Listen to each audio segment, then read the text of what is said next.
May isang kamera pa, may isang kamera. So mag 4 o'clock na ng umaga mga lods. Bibiyahe nga pala kami papuntang Cornwall. So ang napag-usapan namin ng mga kasama namin is 5 o'clock. Kailangan makalis na kami. So 4 o'clock na. Pupunta na agad kami dun sa meet up place namin. Para makapagkape pa doon. And makaprepare ng mga gamit.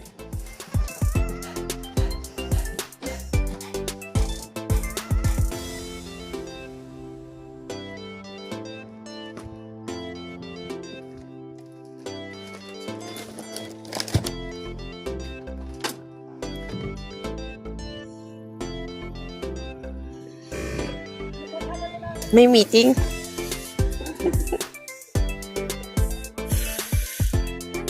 Good morning, people.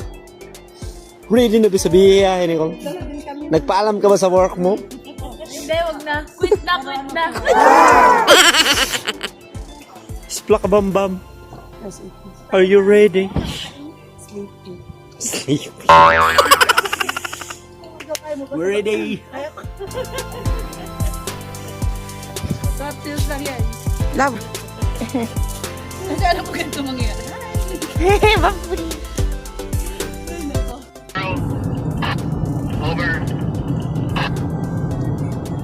Stick lang tayo ng 60 hanggat makahabol sila sa atin.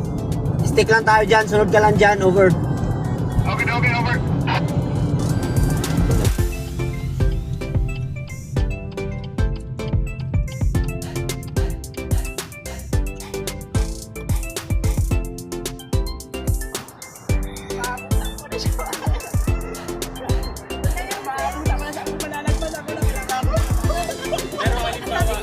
First stop over.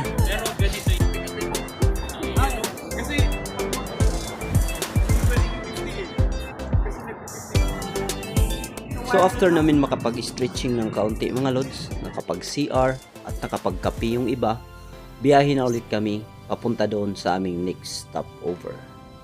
Bali 4 na sasakyan nga pala kaming nagko-convoy mga lods at gumagamit kami ng walkie-talkie para makontak namin ng isa't isa just in case na mawalan kami ng signal o internet sa kalsada.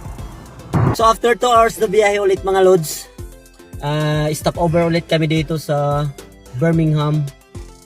Ulit kasi sakit sa likod. Grabe ka bro, hindi ka naman. Sabi ko, singit ba yun lang? Hindi ka nagpasingit. Pansin? Nagulat ako, sabi ko. Hindi na ako makapasok eh. Sabi ko maula ko yata. What's up? What's up ang biyahe? Yay! How was the biyahe?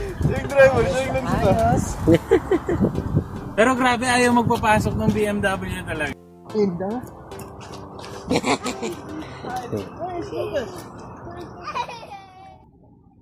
At ayan, pagkatapos naming makapagpahinga mga lods dito sa aming second stopover, tuloy na ulit kami sa aming biyahe dahil malayo pa ang aming pupuntahan.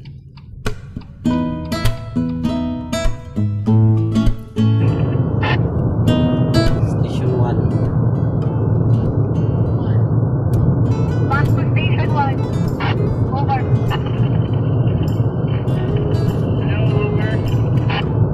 Station 1, Bravo, over.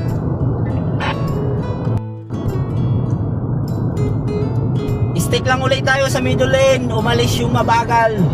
Over. Okay. Copy. 1 hour na lang. We're almost there.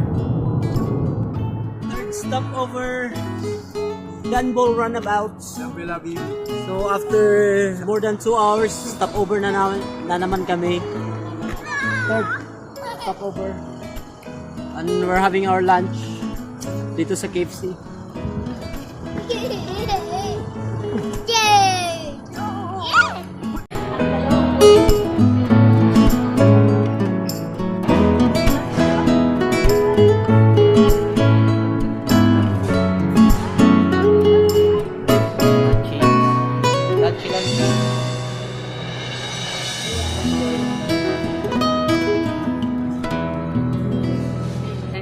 nag-absent sa work. At ayun, after namin makakain ng lunch mga lods, balik na ulit kami sa biyahe dahil halfway pa lang kami sa aming pupuntahan. First exit.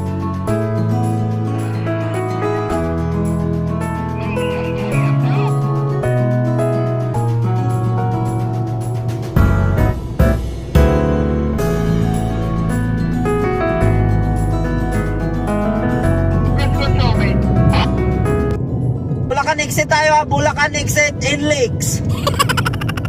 Basta walang toll, basta walang toll. Copy, over.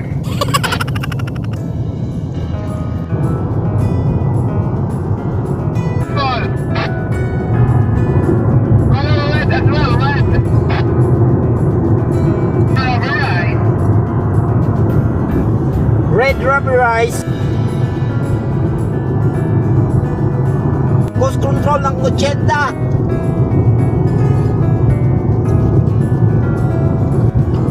Get it, get it.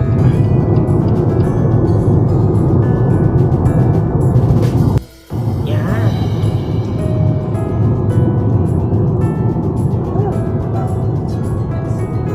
Wow. Lovely na.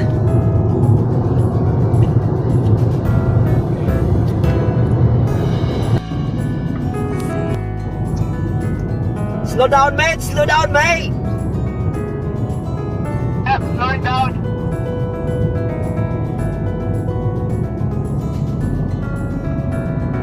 Oh, be careful, there's a cow. Cow. Copy that, over. Malapit na tayo, malapit na.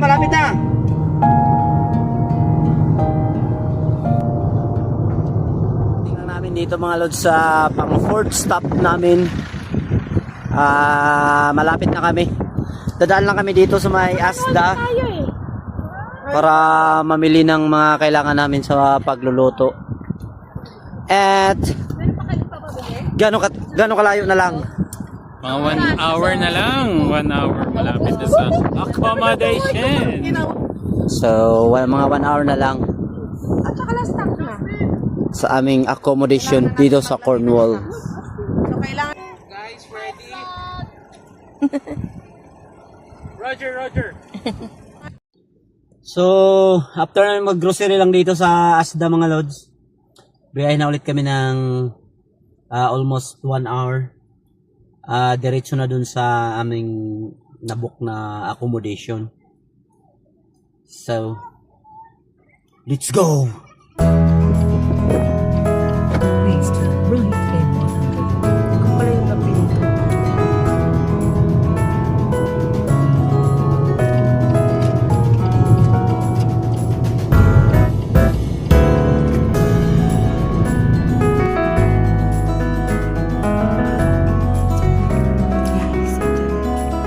Stop.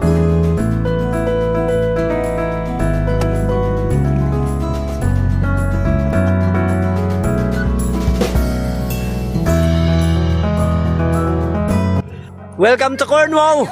Yeah, welcome. Welcome to Cornwall! Yan lang. Yung isang sasakyan lang ang kaya. Welcome to Cornwall!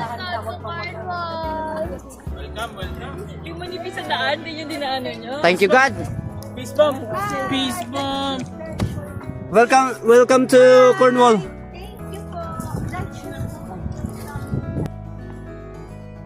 Time check mga lods. Anong oras? 12 oras na biyahe. Kasama stopover. Anong oras na ngayon? Ang oras na ay 5:30. So umalis kami kaninang umaga sa hall ng alas 5. Nakarating kami dito sa Cornwall, dito mismo sa accommodation na binook namin. 5:30. So 12 hours. Kasama na yung mga stopover namin kasi maraming stopover kami ginawa. Dahil may mga kasama kaming babies, pinapakain, pinapalitan ng diaper, change din ng diaper si Ruel. Car park. Cornwall. Car park tayo. Hindi ko alam. Pero ba't na po yung cellphone ko? Tanungin.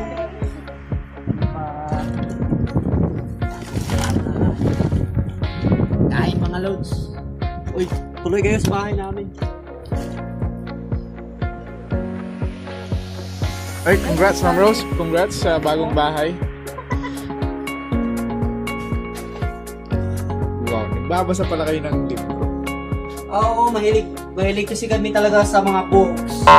So, yan yung pastime namin. Nag-reading kami ng mga Actually, wala pa akong umpisan sa mga yan eh. Maybe soon. Ganda rin ng ano nyo, recliner.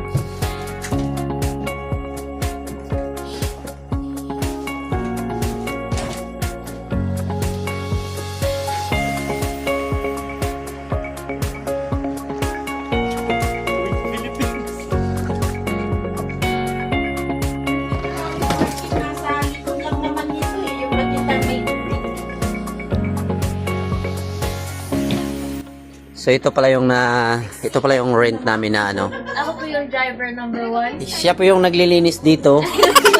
Siya pala si Nicole. Si Austin, siya yung kumakain ng stick, oh.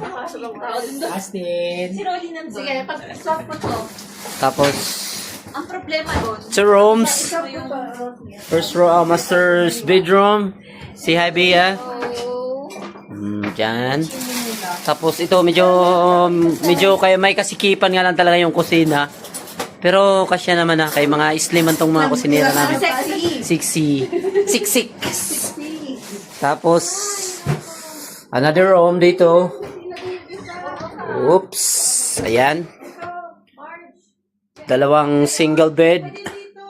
And, katabi is toilet chic. Oh. It's very clean. Yan. May shower. So, 3 ganito yung nirent namin. Kaso, napagkasunduan na dito kami magluluto, dito kami kakain.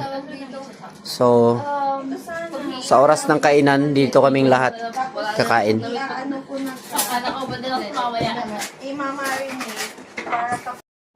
kain love. Kain na. Dinner! Day 1. Gutom yun! Day 1. First night! First night. First night, inantok na lahat. Ay, inantok na kayo? Parang hindi naman pa tayo mamaya.